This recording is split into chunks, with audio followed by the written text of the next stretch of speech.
You are tuning in to a solo role-playing experience set in a mysterious, dark fantasy realm. Using Mythic RPG rules, the player character rolls dice, interprets results, leverages ChatGPT for narrative input, Midjourney for painting a visual, and 11 labs for narration. Survive, world build, and discover. Please like and subscribe for more Mythic Master Rogue.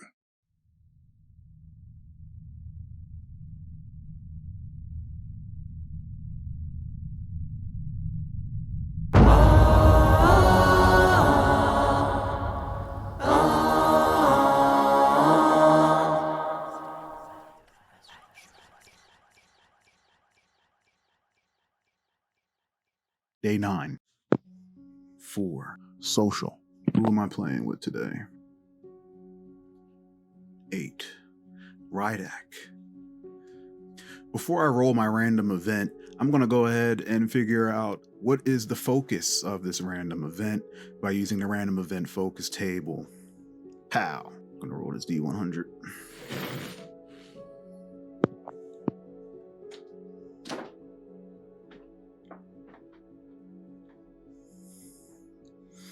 Eight. Ambiguous event. So it's neither good or bad, which is nice. All right, let's see what it is. 2780. Cruelty, randomness.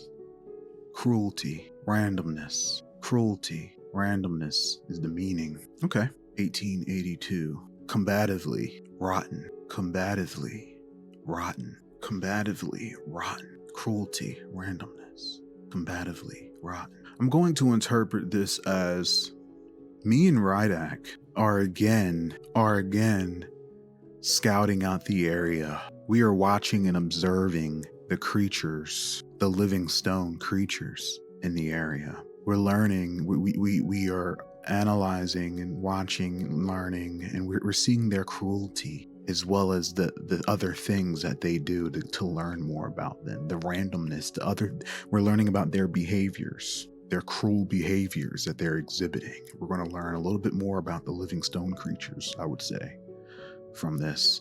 And this is going to be, when I see combative, when I interpret combatively, there's a difference. We're disagreeing on something. We're disagreeing on how bad the situation is, how rotten the situation is, and I'm going to interpret rotten as bad of the circumstances for us. I think we're ready for this, whereas Rydak is saying we should approach it.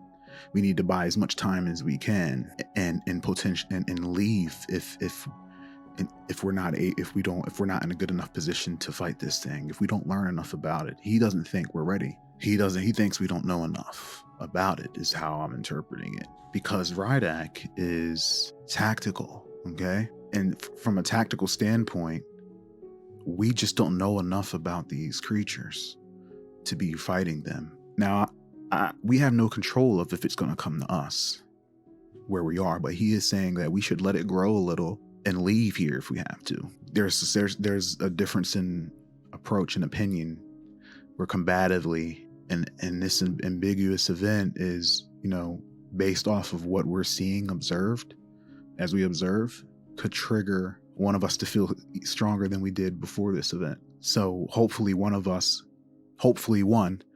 we see we can learn from to help my case. And if what we see, we learn that it's really bad for us, it could help Rydak's case. I'll roll, and that's what I would role play through. We would see where that goes. Luckily, I'm role playing a good character. I'm not going to disagree and get hostile with Rydak. The fact that I'm even out here. I mean, I really shrugged off that attack, which is a testament to my badassery. So maybe I can see me wanting to come out here.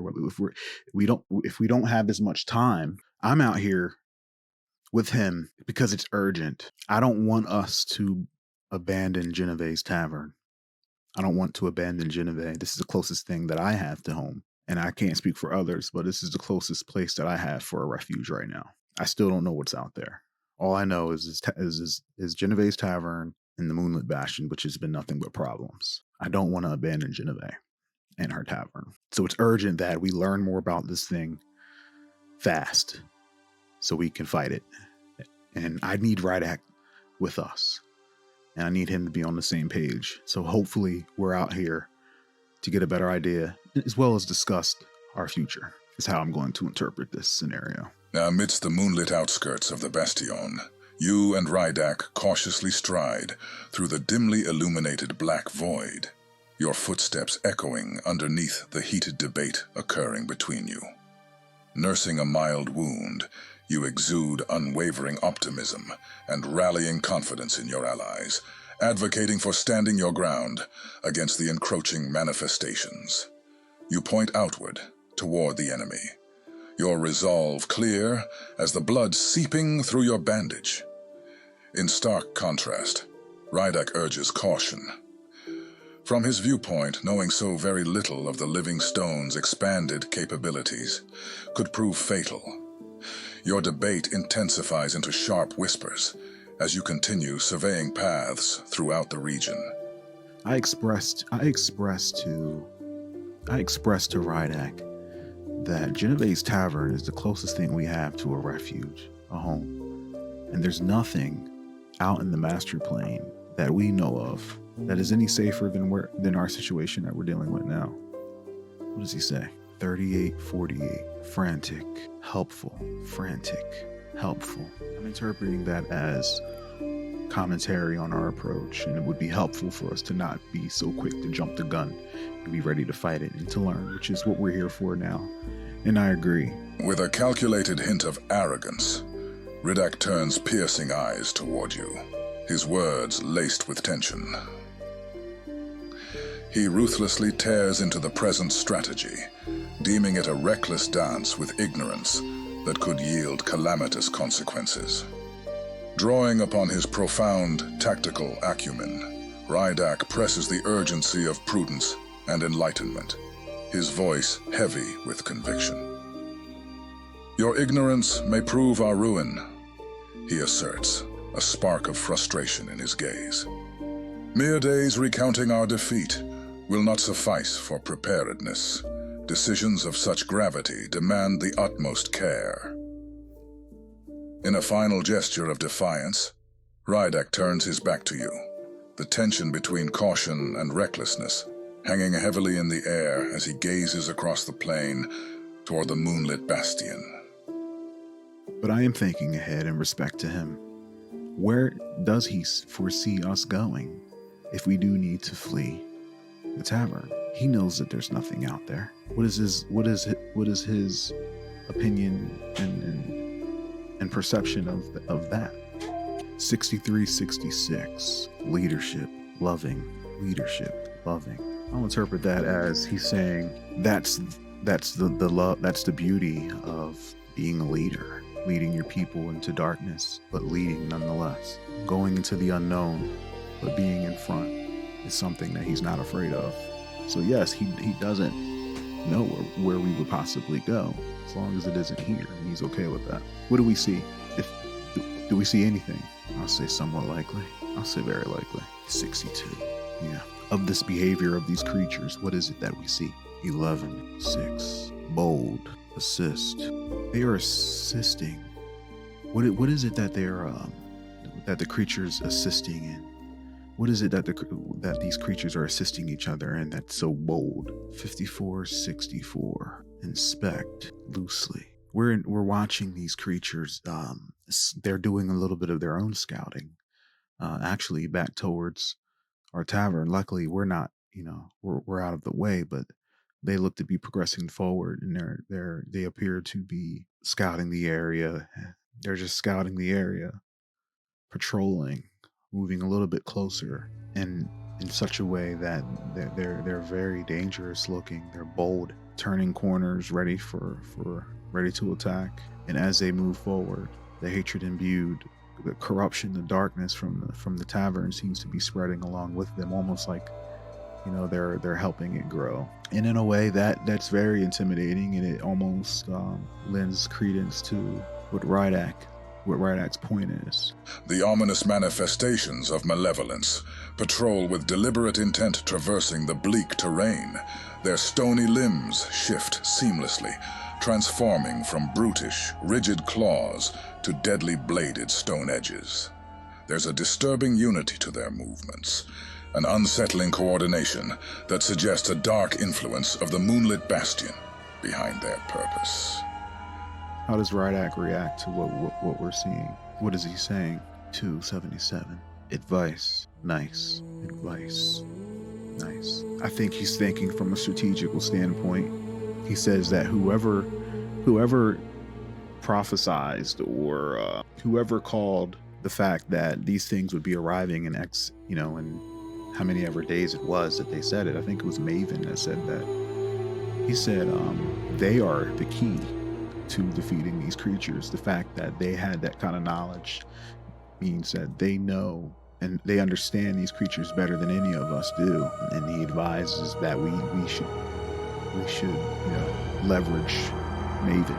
And I tell him, not only do we have Maven, but we also have Verdane, who understands the darkness as well. And that them combined with you and your tactic, your strategy, your strategic insight, we're more than capable of dealing with these things. We just need to spend the next few days with Maven and Verdane, and we should be all set. Do I seem to win him over?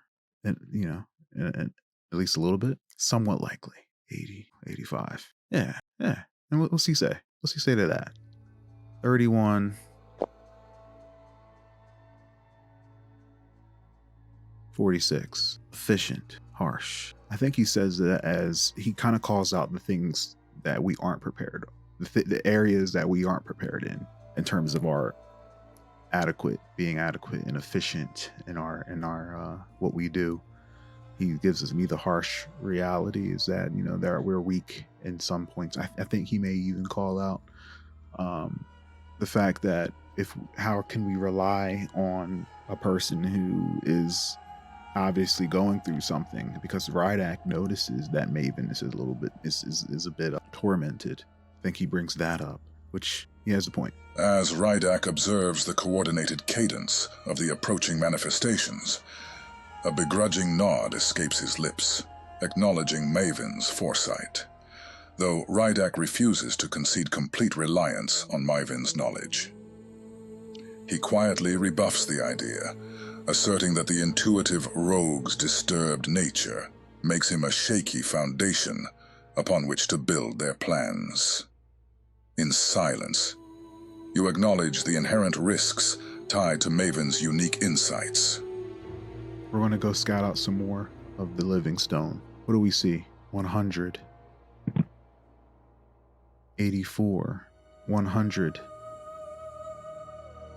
84.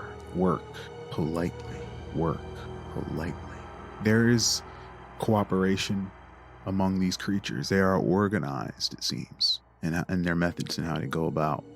They're working together, and though cruel in their nature, you can tell that they are intelligent enough to work together. What is it that they're doing exactly that is displaying this? 92.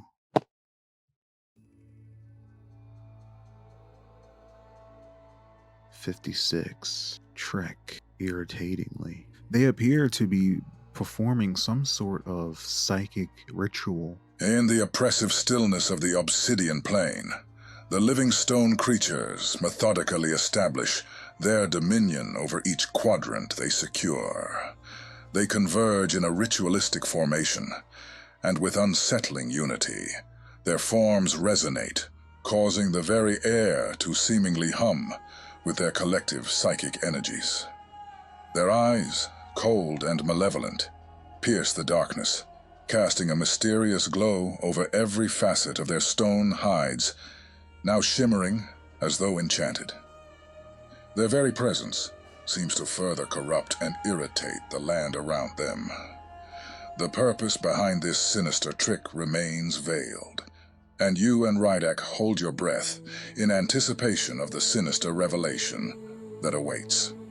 With Rydak's tactics, is he able to discern Anything from their positioning? Probably not. With my manifestation, does my manifestation know anything about what they could be doing together? I'm going to say this is a difficulty of, we'll say, high. Above average versus high. I need anything under a 45.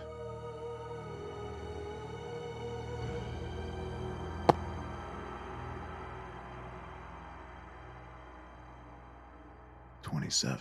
Got it. What does the manifestation, what can it tell me about this? 82. 97. Ruin. Very. It's destructive. Whatever it is, it's destructive in its nature. Some sort of psychic destructive energy. You beckon forth your familiar, the still mysterious entity concealed within your cloak's depths. It materializes with an eerie, smoky grace. As you share a telepathic connection, you seek knowledge regarding the living stone's alarming machinations off in the distance. Your companion imparts its insights with a haunting whisper, confirming your suspicions. These creatures are, in fact, channeling a malevolent and formidable psychic force. And with Rydak's tactic skill, is he able to discern anything from their positioning? He has a tactics skill of exceptional rank. First, is there anything? I would 50-50. Would he be able to discern without really any knowledge of these creatures or psychic stuff? I would say 50-50. Somewhat unlikely. 53. No. I say we watch for a while. I let him know that with all that psychic stuff, Verdane would probably have some insight into how we can deal with that. If we can learn more about how to counter their psychic abilities, would he feel better about fighting them then? What's he say to that? Would he feel better? I would say somewhat likely. 86. Nah. He disagrees. And what is it that he says? 220. Advice. Classy. In a polite way, he says that it's a reach, it's a stretch. In a classy, polite way, he advises that what she knows is vastly a reach and a stretch from what it is these things are capable of doing. And I agree. With an air of refinement, Rydak delivers his dissenting opinion, expressing his respect while diplomatically challenging the notion. He posits, in his tactician's manner, that Verdine's mastery of the shadows might not align with the enigma unfolding before them. His voice carries the weight of caution as he raises the unsettling query. Would you willingly stand in the path of an inscrutable psychic onslaught, relying solely on Verdine's wisdom to decipher its consequences? Maybe we should bring one. Maybe we should capture one. If we capture one, would he be inclined to? Of course he would, depending on what we can learn from it. I've defeated these things before. Whether they have psychic powers or not, they can't do them without their heads. We have a lot of people who can we have combatants who can fight these things. Could we be outnumbered? Yeah. So if anything, we would just need to find a path of least resistance. If we can find a path of least resistance, how would he feel about that? What's he say? 13.